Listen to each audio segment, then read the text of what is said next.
Après avoir terminé l'interface de mon nouveau portfolio, on va voir cette fois-ci comment je vais alimenter la section projet. Donc pour ça, je vais créer un nouveau projet et ça va être un e-commerce. Donc pourquoi un e-commerce? Parce que dans un premier temps, c'est un projet complexe. Donc il y aura pas mal de choses intéressantes à voir pour voir comment ça va se passer le processus de développement. Donc j'ai déjà un prototype et pour ça, je vais d'abord vous faire une présentation de mon brouillon, ensuite de Figma, comment j'ai fait la maquette, et du prototype que j'ai actuellement. Présenter Figma, alors là on peut voir que j'ai fait un design système, les colors, les différentes tailles de titres, les espacements, enfin, les espaces blancs, et ensuite la maquette où c'est écrit Kawaii, plus ou moins de ce que va donner mon e-commerce, mais au final ça m'a pas plu, et j'ai trouvé ce site-là, qui je trouve qui est un très bon site. Donc là, on peut voir la navigation, comment elle est faite, avec des couleurs pastel.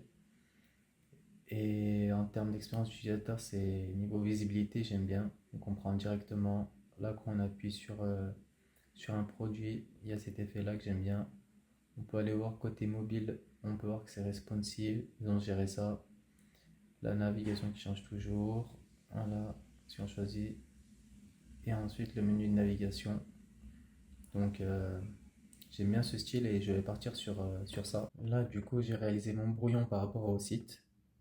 Là, c'est mon autre brouillon sur la structure sémantique du code. Donc là, nous avons la navigation avec les différents, par exemple, pour se connecter, créer un compte, le logo, d'autres informations par rapport au site. Ensuite, nous avons une autre section. Eux, ils ont mis Pickup, Nice Airport, mais moi, ça va être plutôt une section où je vais mettre différentes informations comme si je fais par exemple des packs, et mettre les packs dedans avec les dernières informations les concernant, ou même par exemple des codes promo. Ensuite, là, nous avons la navigation du menu, par exemple, salad bowl, sandwich. Ça, je vais le reprendre. Et ensuite, sur cette partie-là, nous avons les produits. Alors, combo offert, on voit que il y a l'image du produit, ainsi que leur titre, sa description et son prix. Et dans Order, ça va être notre panier. Donc ça, je vais le reprendre. Et où c'est écrit combo offert, moi peut-être que je mettrai d'autres filtres, d'autres informations à voir. Et pour ce qui est des articles, par exemple, l'image qu'on a vue, le titre, la description et le prix, donc il y a ça à prendre en compte. Et là, c'est juste un autre brouillon par rapport à ma logique, comment je vais plus ou moins implémenter le code, déjà avoir une idée, une première approche. Là, je vais lancer le projet, qu'on puisse voir un aperçu du prototype. Et pour l'instant, ça reste une démo. Je ne vais pas rentrer dans le détail du code. On verra ça tout à l'heure. Une fois que le projet est lancé, là, je vais charger. Donc, nous sommes en local. Pour voir qu'il y a recherche de produits, connexion, inscription, panier, les différentes informations. Ensuite, juste en bas, on a la navigation pour les différents rayons. Ensuite, notre carte avec l'image, le titre, la description, le prix. Quand je clique dessus, on peut voir que c'est une route dynamique qui se fait avec la description détaillée de ces produits-là. Voilà. Inscription, par exemple, là, je vais créer un nouvel utilisateur. Et une fois que j'ai créé ça, je vais lui mettre un mot de passe. Une fois que nous sommes connectés, ça nous redirige vers la page login. Donc pour nous demander de nous connecter. Alors, voilà, je suis connecté. Hop, et voilà. Du coup, on est bien connecté. On a le bouton déconnexion qui apparaît. Donc là, par exemple, je vais mettre ajouter. Ça va ajouter mes articles dans le panier. Là, ça me met en même temps la route dynamique, mais je vais gérer ça plus tard. Donc là, on est dans le panier. Je vais en rajouter un deuxième produit. On peut voir que là, en quantité, nous en avons deux. On peut vider le panier, diminuer. Là, je viens de diminuer. Je peux vider juste. Je vais rajouter un second article pour vous montrer. Si je mets appuyer, enfin, j'ai le total. Et si j'enlève un article, on peut enlever tout un article ou entièrement le panier. Ensuite, si je rajoute, là, on peut cliquer ensuite sur commander. On a un récapitulatif de la commande. Et ensuite, je peux me déconnecter ou accéder à mon compte. Donc, si j'accède à mon compte, je peux supprimer mon compte. Mais là, on va juste faire la déconnexion. Voilà, là, nous sommes déconnectés. Ensuite, on se reconnecter, soumettre et, et voilà. Si je clique ensuite dans mon compte, je peux supprimer mon compte. Mon panier il est toujours là. Donc, mon compte, supprimer compte.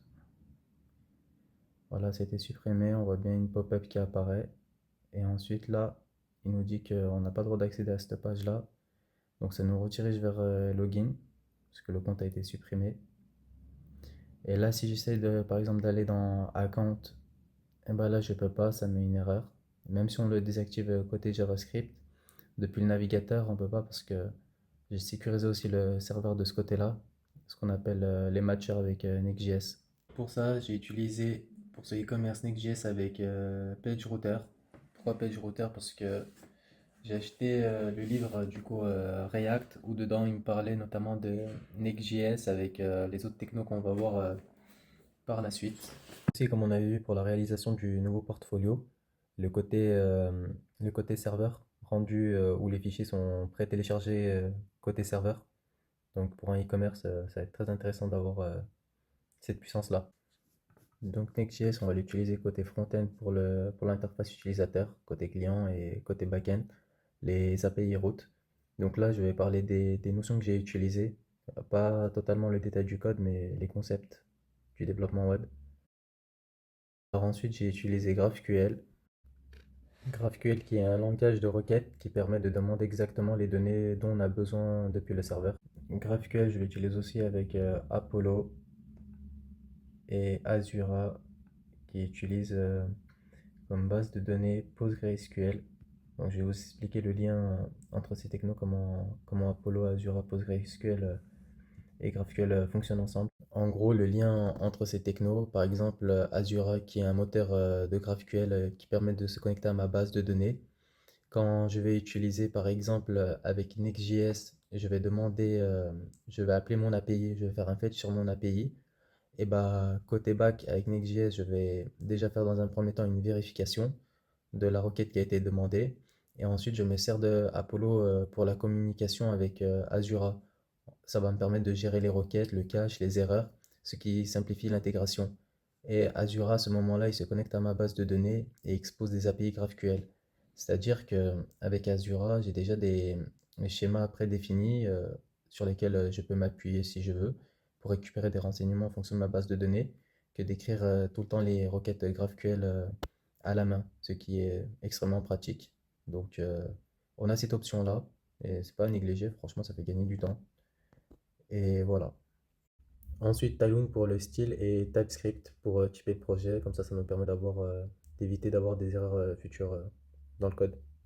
Là, je vais vous montrer un exemple de comment j'utilise, par exemple pour le login avec GraphQL et Apollo.